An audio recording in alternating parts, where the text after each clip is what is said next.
Welcome back to the show, everyone. Marshall Ferguson and CFMU 93.3's studios here with OUA Today. We're also live on Periscope if you'd like to join along, and I'll have to ask my guest if she is on Periscope in a second. But first, give you some background comprised completely, almost, of CIS standouts. The 22-player lineup for the FUSU games, including 2 alternates, was put together through a couple of evaluation camps held in Toronto over the last little while here.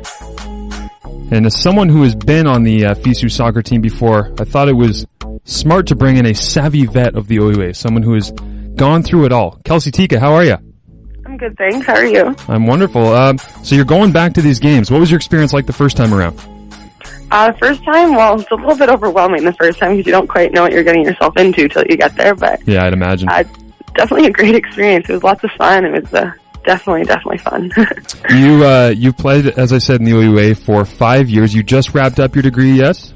Yes. Excellent. So you were number 3 in the purple and gold, won 2 OUA championships in your 5 years of action, and went to nationals 4 times.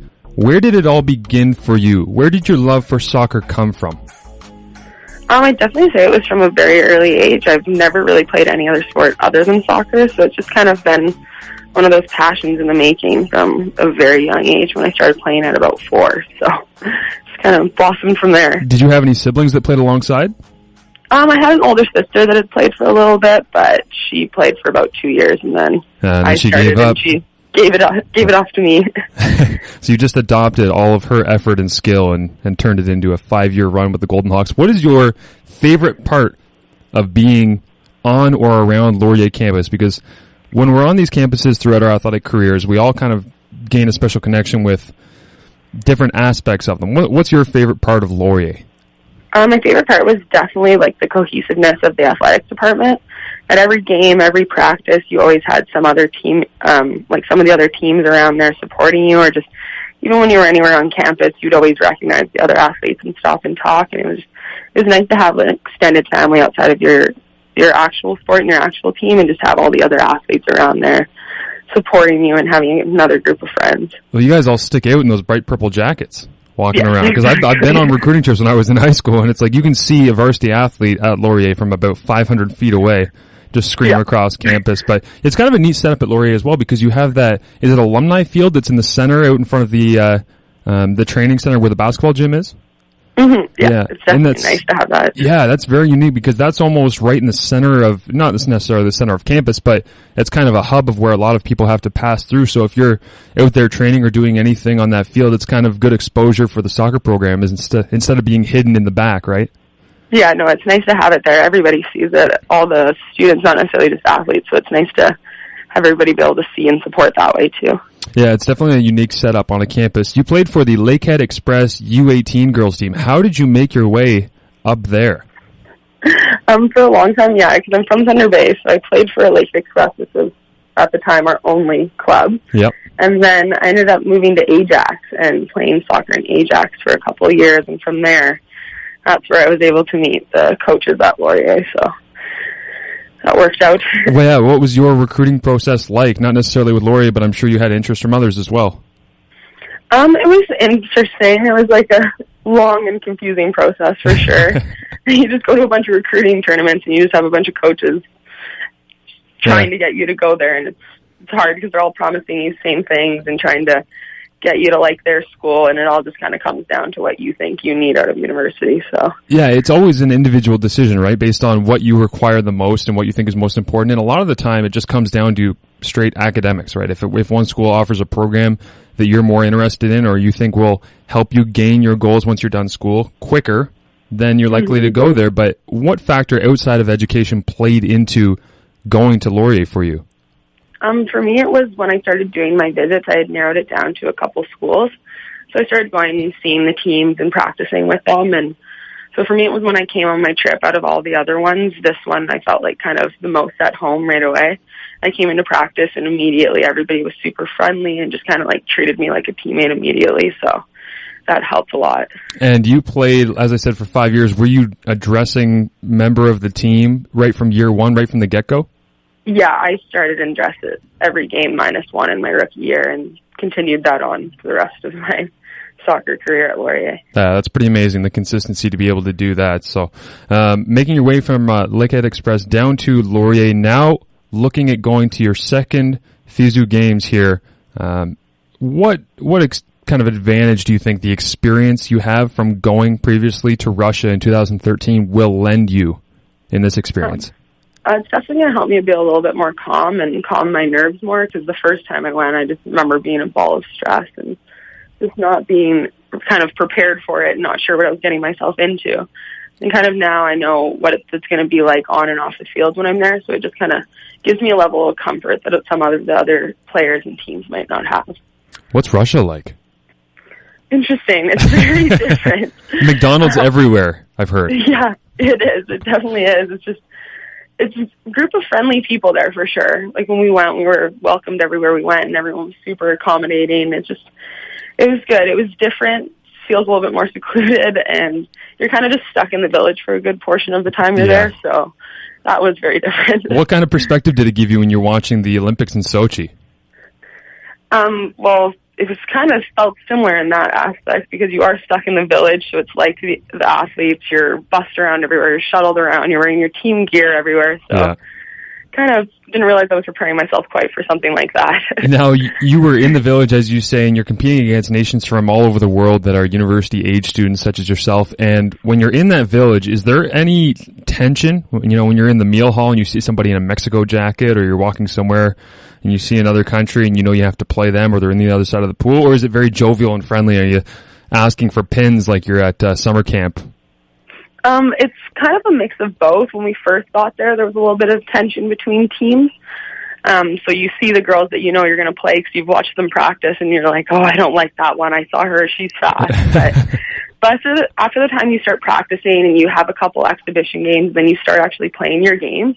Once you start seeing these other players around the village, you actually do become pretty friendly with them. And we did make friends with some of the teams we had already played and even lost to. So it just turns into more of like a friendly, competitive environment where everybody's there to win, but everybody understands the situation you're in. So they make the best of it. When you're stuck in the village for about 2.5 weeks together, you definitely become friends with the people you start seeing very often. Yeah, if you're around anyone for too long, you get tired of them, but I think 2 weeks is probably the length of time where you can get a little bit of a bond going without absolutely hating everyone that you're surrounded by. But when you're in that village with everyone, you're also with your own team. What kind of a bond is created by traveling across the world with girls that you likely have heard of, right? I mean, there's some people that I'm sure you've played against in the OUA and other conferences, but there's some girls that you don't know that you get kind of acquainted with throughout your travels. So what is that like? It's a great experience. I loved it. I ended up, when I went last time, making friends with some of the girls that weren't even in the OUA, and you room with them, so you are actually around them 24 hours a day for the months that we are gone. So it's nice. You kind of build a lifelong friendship with a lot of them. I talk to a lot of them still, and it's just really nice to have someone to kind of support you through that experience. And it was fun. It was good. It was nice to meet the group of girls we had. And so far, the last 2 times I've gone, we've selected a great group of girls, not just for talent, but also for attitude. So that helps a lot. Character in the room. That's what Canada base all of its international teams off of. No, that's a pretty fun dynamic, though, to be able to be traveling across the world, as you say, with a bunch of girls that, like I say, you've probably known their names, but not necessarily seen them in person. When you get your room assignments, are they assigned, or do you get to choose? They're assigned, and they try to mix it as up awkward as possible. Yeah, yes. And especially this year they're going to, because a large portion of our team is French and from Quebec.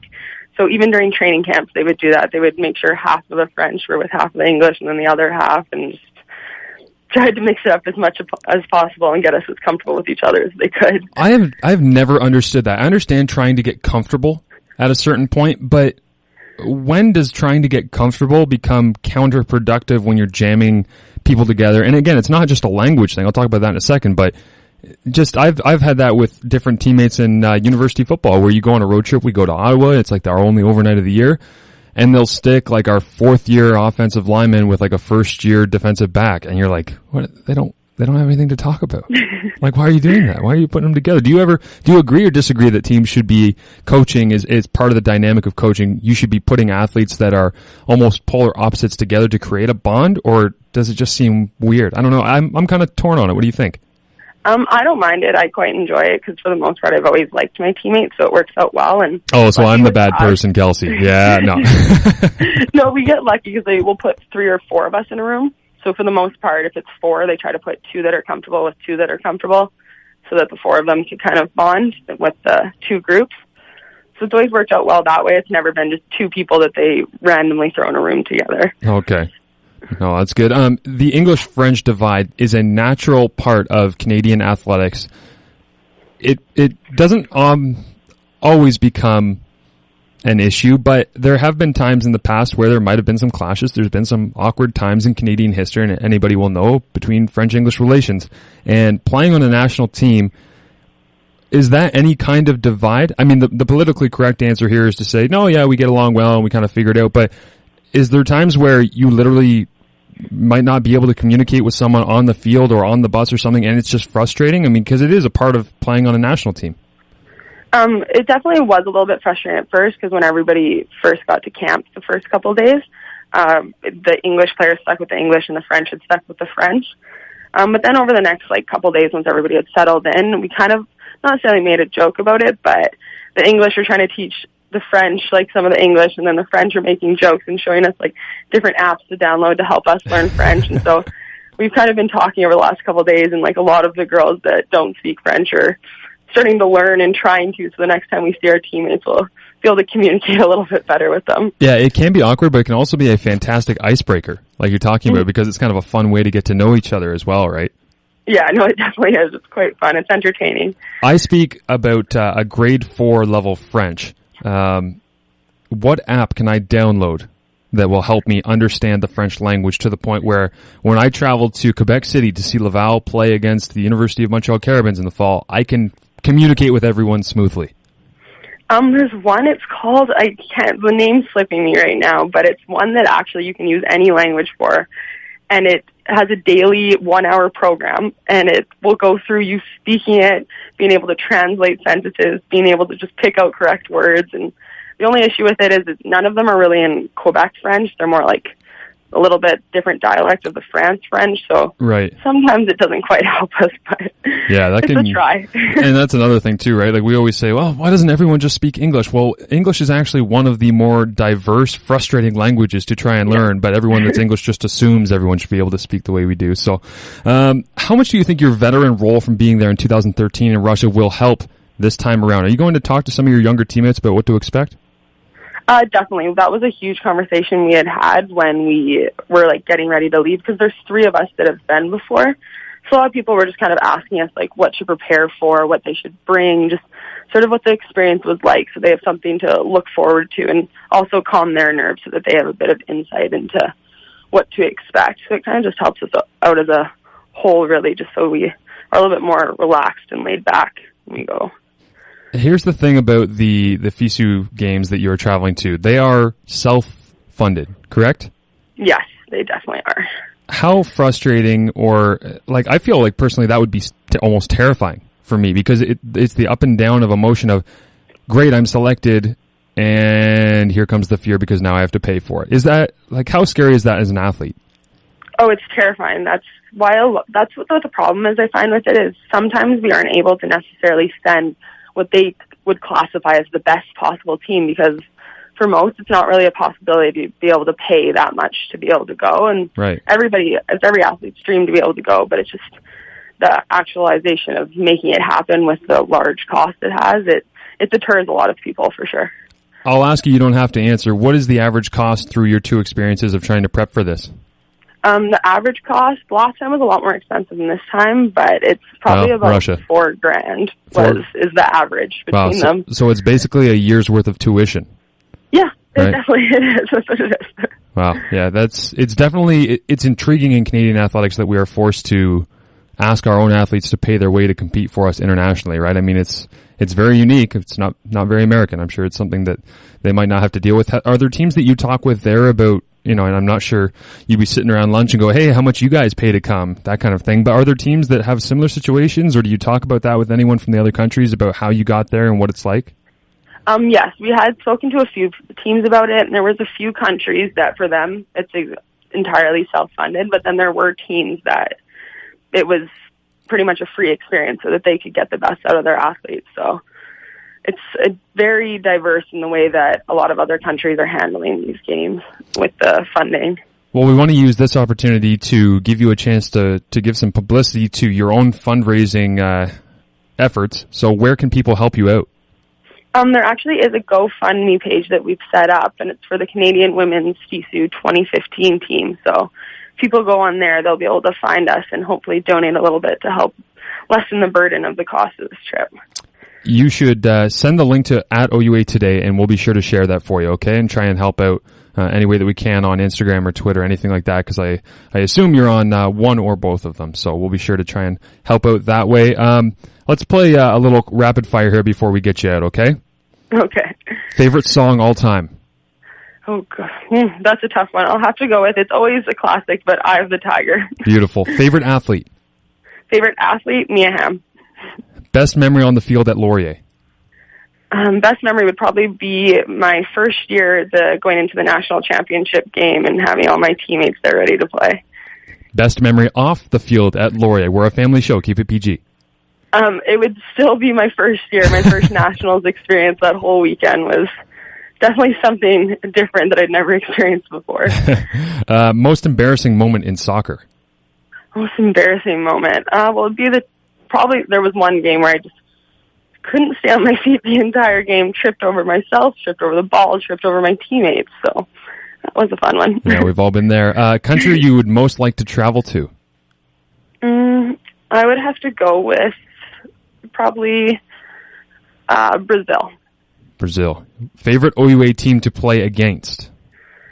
Always been a rival, so it would be the Queen's Gales. Most hated OUA rival? That's probably the same answer. Yep, that's going to be Queens. And where can people support your journey, but we've already talked about that. You are all set. The delegation is going to leave on June 21st for Japan, correct? Yes. Beautiful. Well, Kelsey, we appreciate the time. We appreciate you coming on and dancing your way out of your employment and able to join us this morning as well, because we want to make sure that you get there and get some funding for this women's national soccer team. It's a huge summer for women's soccer in this country, so all the best, and we'll be sure to keep tabs on your experience, okay?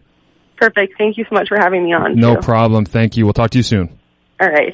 Kelsey Tikka of the Laurier Golden Hawks, just finished up her career and now looking at traveling to Japan, where the Canucks will complete their preparation before heading to Gwangju, including an exhibition game against the Japanese side. It's going to be in South Korea. Canada will battle in Pool D in the group stages with South Africa, France, and the United States. The gold medal final of the 16-team competition is set for July 12th.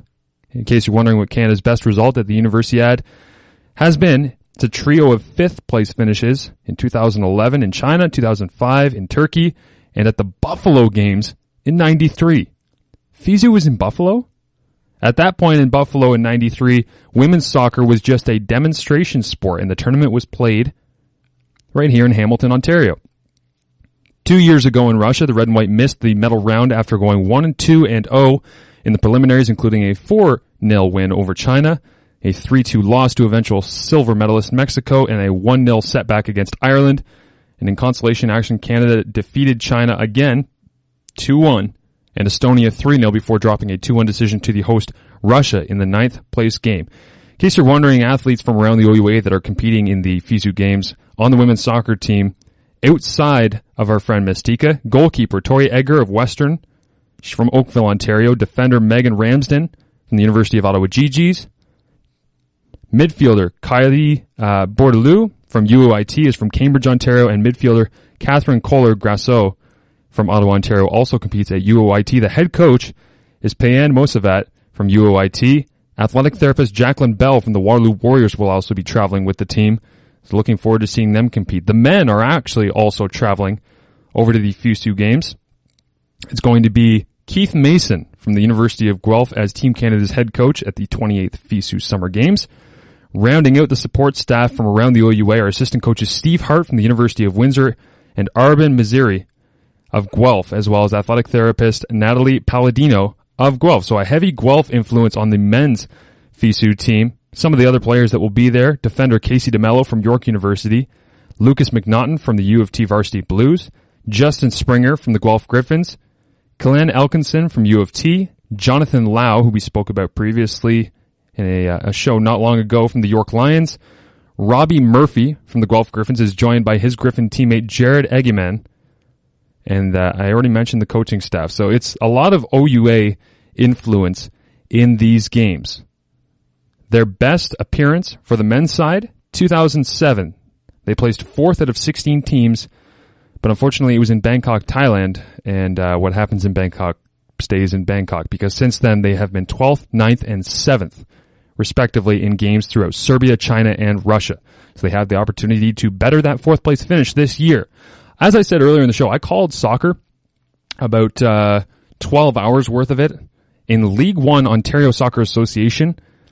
If you don't know what League One is, check it out at League One Soccer. The one is a number. It's a league that is the only sanctioned by FIFA semi-professional women's league in Canada. It's got 7 teams. It launched this year. Saturday was their kickoff game. And there are tons of OUA, ex-OUA players that play in this league. And it's very high level. It was played down at Tim Hortons Field here in Hamilton. It was a lot of fun to watch, so make sure to check that out. You can even go back to the webcast. If you go to ontariosoccer.net, you'll be able to find them there, where a goal goes in and I yell, "Your money's no good here, Mike Babcock," and "Free Tom Brady" in back-to-back goals. I didn't know what I was doing, so I just kind of yelled things. I hope that's okay. Changes to OUA sport coming in the next little while. There was some information thrown out when the annual general meeting was held a couple of weeks ago at the Village Conference Centre in Blue Mountains, Ontario, up in Collingwood. This past year, 11 national championships, 2 BLG award winners as CIS MVPs, and tons of amazing scholarship opportunities throughout the 14-15 season. Gord Grace gave a speech at the beginning of the annual general meeting and the honor awards that occurred on Wednesday evening. It was received well by all members, and there was athletic representation from all 20 member institutes across the OUA there. The big news coming out of it, for me, this is the headline: beginning in 2016-17, individual athletic financial awards, or AFAs as they are known, they will begin to increase from $4,000 to $4,500. Money in your pocket where it belongs. Going to up that from another $500. From $4,000 to $4,500, this is the first athletic scholarship increase since the 13-14 season, when the total was increased from $3,500 to the current $4,000. So we've actually gone up $1,000 worth of scholarships in the past 2 years. It may not seem like much when you compare it to the NCAA, but we're making positive strides here to try and fund athletes and keep the best talent inside our conference and our country. Ontario University Athletics is committed to focusing on student athletes, and the upcoming individual athletic scholarship increase will attempt to ease the financial stress so students can focus on continued academic and athletic success. And as a former OUA athlete, I gotta tell you, that is music to my ears. Another thing coming out of these meetings, the addition of bronze medal games in all Final Four championship formats. For those of you that aren't very versed in every single sport, haven't had the chance to cover it as closely as I have, the high level of competition at OUA Final Four championship events has prompted the OUA to introduce bronze medal games at Final Four tournaments taking place next year. Soccer, volleyball, basketball, and field hockey will feature bronze medal games as fixtures of the Final Four championships in 2015-16 and beyond. Previously, these bronze medal games were only played in order to determine bids into a CIS championship. But the skill level is just too high, so they have to play the bronze. So that's good news for everyone, because you don't want to travel halfway across the province, play in a semifinal, lose, and have no bronze medal game in a Final Four. I think that is a major step forward for the OUA and all of its championships. Peter Baxter, also named the next OUA president. The Director of Athletics and Recreation at Wilfrid Laurier University, named the new president of Ontario University Athletics, effective immediately, replacing outgoing OUA president Jennifer Myers from York University, who recently completed her term. Now, the Honor Awards Banquet. We'll send out the link to all of the award winners, but a couple of fun ones I want to throw out there. In addition to the Honor Awards of Male and Female Athlete of the Year, Male and Female Coach of the Year, There was the celebration and honoring achievements in marketing and promotions. The CHAMP Awards, handed out for the first time this year. Best marketing initiative went to the Laurier Golden Hawks, close to Kelsey Tikka's heart, with hashtag #OurPurpleIsBetter. That was viewed to be the best available slogan. I think it's a fantastic one. It pretty much only targets one other school down the road in London, Ontario, but still works for me. Photo of the year was the Queen's Gales on a touchdown being scored. Thankfully, it wasn't against the Mac Marauders. Best webcast production, Ryerson Rams. Makes a lot of sense. Best video feature, this one's great. York Lions 3rd and goal. If you haven't seen it, check it out. We'll send it out from the OUA Today Twitter account. And best social media account, Twitter or Instagram, again, the York Lions Instagram. They are good at what they do. Very, very impressive. All right, everyone, it is time for the big finish. We're going to go through some quick hits from the week that was around the entire OUA and throw out some of the highlights for you to make sure that you are all up to date on everything that we're doing here. At Mattamy FC, the home of the Ryerson Rams, said thank you to everyone who came out to the Jewel All-Star game tonight at the MAC. Great cause and some great basketball. The Ryerson Rams also congratulating Kaya Clark for winning the MVP for the Junior versus Senior Jewel League All-Star game. Hey, look, Canada's women's rugby 7 team qualified for Rio. Men's rugby also took second place in this past week at the U20 Worlds in Portugal. It's Canada's best ever finish at the World Rugby U20s, matching their result from 2013. The team features Adrian Wadden, a McMaster Marauder, and Brandon Blackie of Queens, proudly wearing the maple leaf. Laurier swim team also welcoming Max Hughes to the Golden Hawks swimming team for next year. A couple of U of T Blues, Sarah Pavin and Heather Beasley, having some success in beach volleyball. Look them up. And there was Flight Night. Are you aware what Flight Night was? It was hosted by Windsor Lancers Track and Field. They shut down Ouellette Avenue a couple of nights ago on Friday evening, organized by Windsor Lancers athletic head coach Kevin DiNardo. Ouellette Avenue was closed from 3 p.m. Friday to 2 a.m. on Saturday between Park Street and University Avenue so that the pole vaulters could lock that place down and have it as their own personal playground. DiNardo said it's very rare that it happens in a city center core on a major road, but pole vaulters are a little bit different and they thrive off of the big crowds. What a rush that must have been for the pole vaulters. We'll have to get a hold of one of them and talk about Flight Night. Fantastic idea from the Windsor Lancers. How to reach the show at OUA Today, at Marsh2Fergs. Anytime you would like, we are available for conversation. We love to get your tweets. Send us some links to some things you'd like to hear us talk about. Try and cover them. I'll be back next week. Not sure about my cohorts, Amanda and Scott. Wish Amanda safe travels as she continues to roam around the beautiful country of Aussieland. I'm going to leave you with my video pick of the week. Since Letterman was all done this week, unfortunately, it's one of my favorite interviews with him and Robin Williams. It's a shame that Letterman has come to a conclusion, but I think you'll agree it's an even bigger shame that Robin Williams wasn't there to present in the final top 10 ever alongside him. So I'll send you that video on the video podcast for everyone listening on iTunes, on the radio, on TuneIn, and everywhere else you can consume us into your ears. We appreciate it, and we will talk to you next Monday. And that will do it from St. Louis, where the score is inconclusive. Good night. We will see you tomorrow night.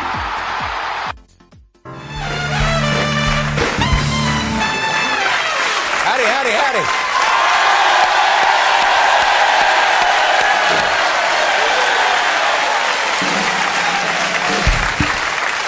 Members of the jury, Mr. Letterman has not committed a crime as much as avoided one. My client has approached many people in his time. Poor Miss Farrah Fawcett sat here one evening. Yeah. Members, look at him not as a man who has wasted his life on this, but see him.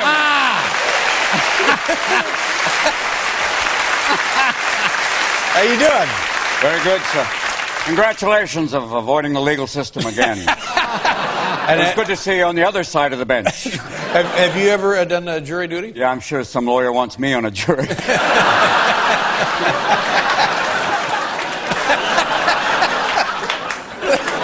Hi, Winona.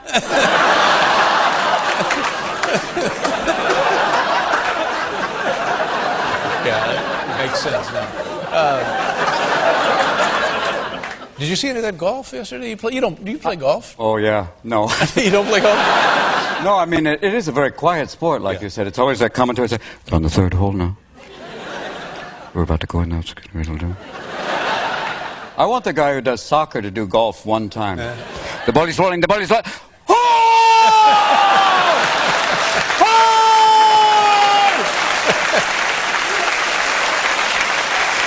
¿Cuánto sabía el aire? ¡Arriba el aire! ¡Por la colina de Belleco no sé cuánto! ¡Tiger Woods es más macho!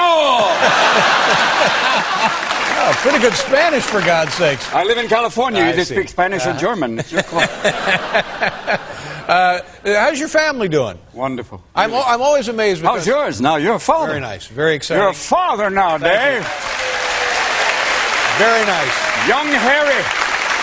Has he started saying, My next guest. as a little Fisher-Price talk show set? Okay, they're coming on now. Do you have a clip? Like, I'm rolling the clip. Oh, that's a great movie. nice to have you back. It's a year and a half now. Yep. Yeah, just amazing. A year and a half? A year and a half. Soon they'll be going to college. But what's crazy to me is when we first started seeing each other on this show or the old show, you had little kids, and now they're in New York City. They're Right, one's graduating from college. That's remarkable. Congratulations on that. Thank you, sir. Good for you. Thank you. They've come a long way. Yeah, he'll be graduating with a degree in linguistics, which is, all of a sudden I feel like, that's real good. You sure done the family right. Boy, all I did was act. Linguistics. Talk about syntax. And what does one do with a degree in linguistics? Pretty much you open up a sentence repair shop. Or Why not? you wander around going, okay, he said hello. Or you can work in artificial intelligence and eventually work for the phone company going, if you wish to continue, press 1. Hi, I would like directory assistance. And what part would you like to talk about now? I'd like to get a number. Oh, that would be very wonderful. What is your name? My name is Bob. Now, does your son?